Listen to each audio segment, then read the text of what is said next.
Part 1. Donna's story. My story starts in late July. It was July 21st, I think. It was the first day of our holiday, a hot July day. I stood in the sun and looked at the sea. It was 11 o'clock in the morning.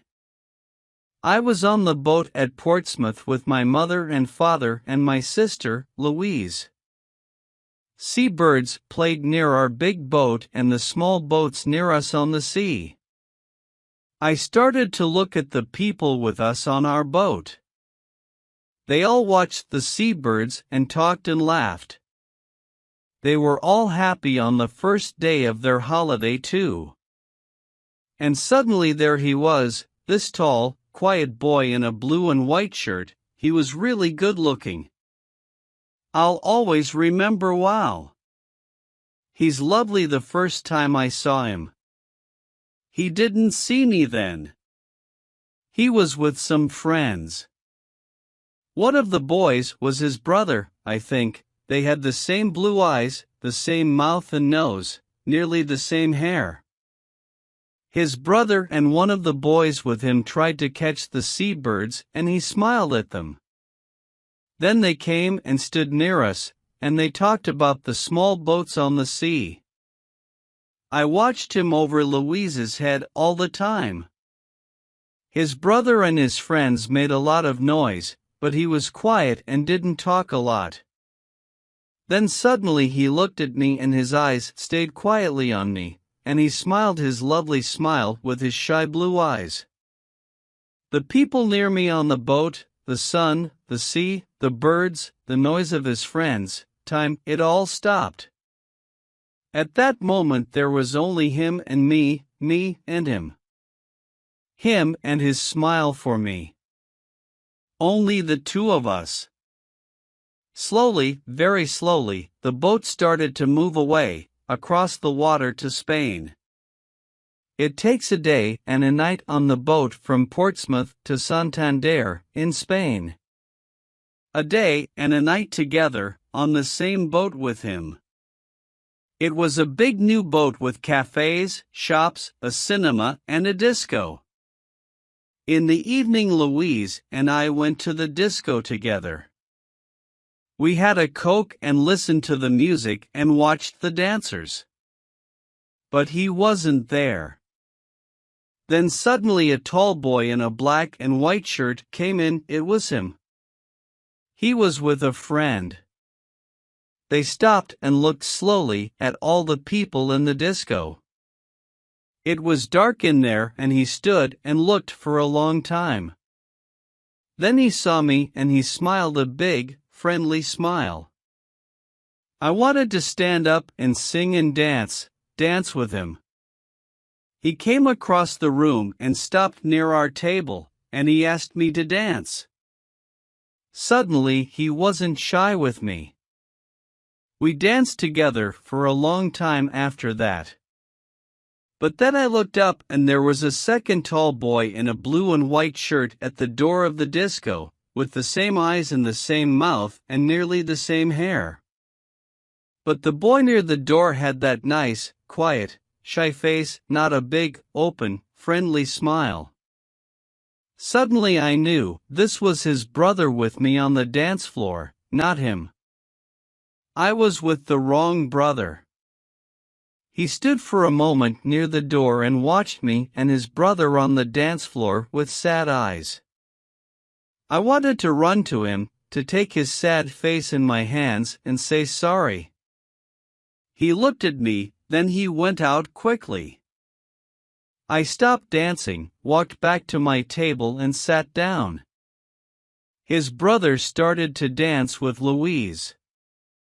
I didn't sleep that night.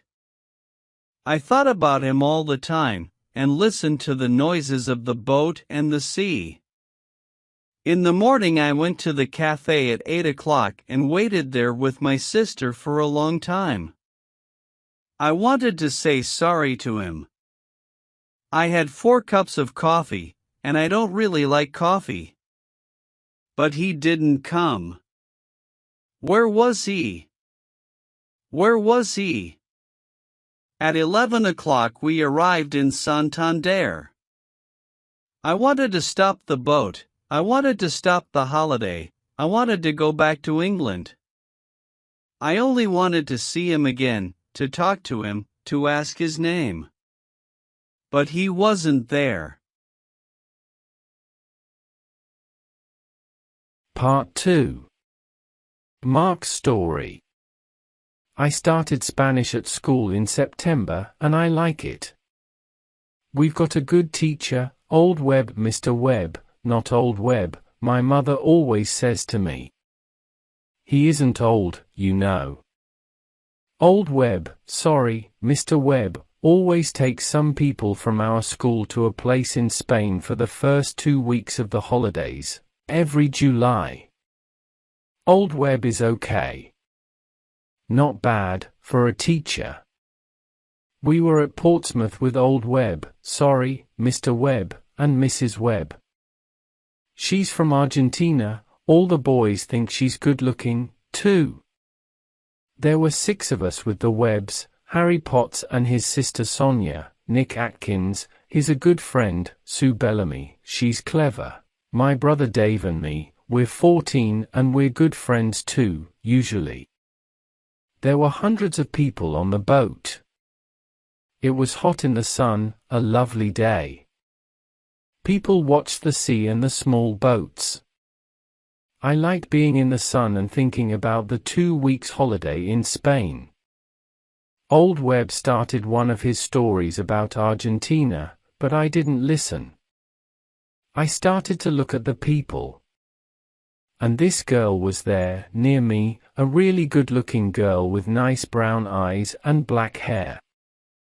I'm really shy and I'm not very good with girls. I didn't talk to her then, but I watched her with her sister and her mother and father. Then they walked away and she smiled at me for a moment before they went. My brother Dave saw her, and he laughed quietly at my red face. I wanted to see her again, perhaps in the cafe at lunchtime, or perhaps in the cinema in the afternoon. But she wasn't there and I don't remember the film. In the evening we had a drink with Old Webb and lovely Lucrezia, that's our name for Mrs. Webb. After that Dave and Harry went to the disco, they wanted to meet some girls. I don't like dancing, but I went to the disco later, I wanted to see her again, the lovely girl with the dancing brown eyes and the nice smile. It was dark in the disco, and I stood near the door and watched the dancers. Then I saw her on the dance floor, and she was with Dave. With my brother, Dave. She smiled at him, too, a lovely smile. I didn't want to watch, I walked out. I went and looked at the sea and thought about things quietly. I thought about her, and Dave. I was up early in the morning, before 6 o'clock. I went out again and watched the early morning sun and the sea. There was only one old man and the sea birds there with me. The old man smiled at me, but we didn't talk. I liked being quiet. I went in and had a coffee in the cafe, but I didn't want to eat. All the time I wanted to see her. I wanted her to walk into the cafe and come across to my table and sit down with me and tell me her name and talk to me. But she didn't come. I waited and waited, but she didn't come. At 8 o'clock I went to find Nick and Dave. Dave was very quiet all day, and he was really nice to me. And I didn't see her again before we arrived in Santander at 11. She wasn't there. Part 3. The Town Story. Camillus is a small town 50 kilometers from Santander, near the sea. In the town there are quiet streets of old buildings and there is a small square. There are small shops and cafes with tables and chairs in the square, under the trees. A lot of people from Madrid come to Camillus for their holidays, and a lot of people from England stay in the town too. In the evenings in June and July and August, people like to walk in the streets of Camillus. They stop in the square and stand and talk together, their children play together. Some people sit at the cafe tables and have a drink and watch the children or read their newspapers or talk. It was disco night in Camillus on the evening after the boat arrived in Santander from Portsmouth. There were a lot of people in the square, Spanish people from Camillus and Madrid, but families from England and France and Germany and Holland too. Some of the English families from the boat were there now, in Camillus for a night or two. Donna was there with her family, at a table under some trees.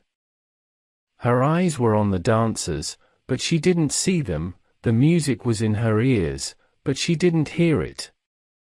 She didn't want to look or listen or dance, she didn't want to be there. She only wanted to see the lovely, shy boy from the boat, perhaps to dance with him. First Mr. and Mrs. Webb wanted to go to a little place near the beach where they always had good fish. They wanted to have a good time on their first evening in Spain, and later there was the disco in the square at Camillus. Mark didn't want to go. He didn't want to eat or dance or talk and laugh.